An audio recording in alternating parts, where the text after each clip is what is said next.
about exception-safe coding. And I want to tell you that I have a website devoted to this. It's called Exception Safe Code. It has the bibliography for all the material I'm presenting here. And so if you want to do more reading, it's a great place to start. It has a video of a previous version of this talk. The previous version doesn't have any of the C++11 stuff, so all the C++11 stuff is new. And I hope to have links to this video once we get it available there. So this is the site. If you're interested in exception-safe code, this is a good place to go to.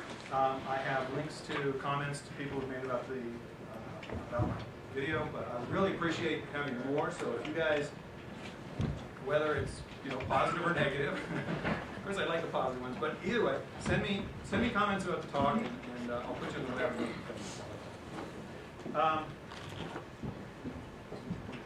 Okay, so here's my contact. You can write me at Exception Safe Code, John at Exception Safe Code. I do have a Twitter, John Kalb seems to have taken, so Jonathan Kalb. I only tweet technical stuff, so I won't.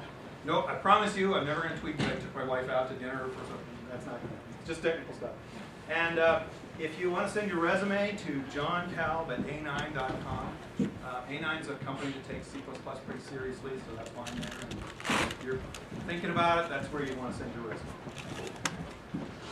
So I want to dedicate this talk to the great teacher of exception-safe code. So many of you know that a long, long time ago in a galaxy far, far away, Yoda was teaching Jedi Knights how to use the Force.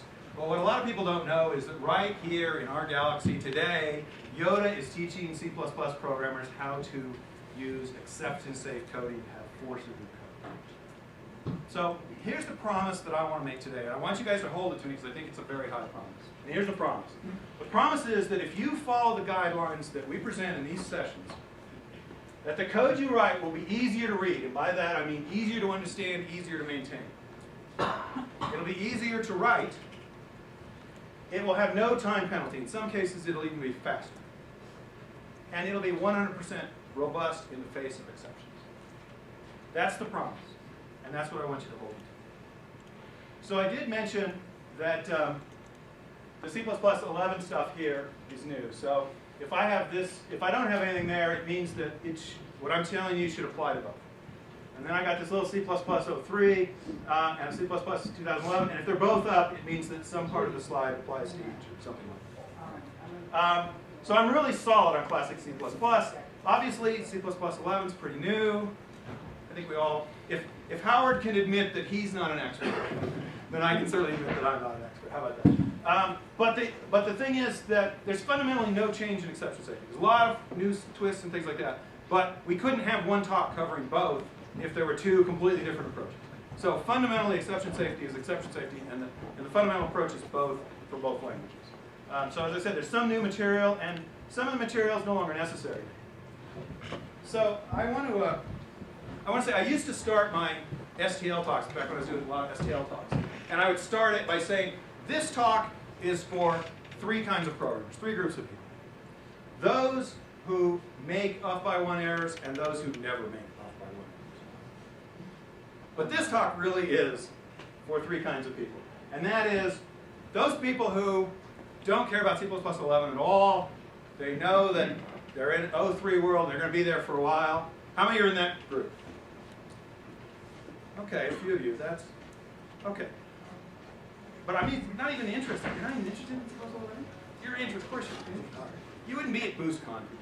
Okay, the other group is C++11. That's it. 03 is in the rearview mirror. I'm using it. Modern compilers on modern code bases. None of my code has to look at 2003 again. Got one guy? Two? Oh, we got a few. All right. So the rest of you, I assume, kind of got 1 foot in both, right? We're trying to catch on the speed of 11, but got a lot of code that's got to work in it, right? That's where you are. Okay. I think that's going to be good for this talk. So let's talk about what we're going to talk about. First of all, we're going to talk about the problem. What is it that exceptions are trying to solve? And then we're going to talk about some solutions that don't involve exceptions. Obviously, you don't need exceptions. Lots of languages don't have exceptions, right? So it is possible to solve the problem without exceptions.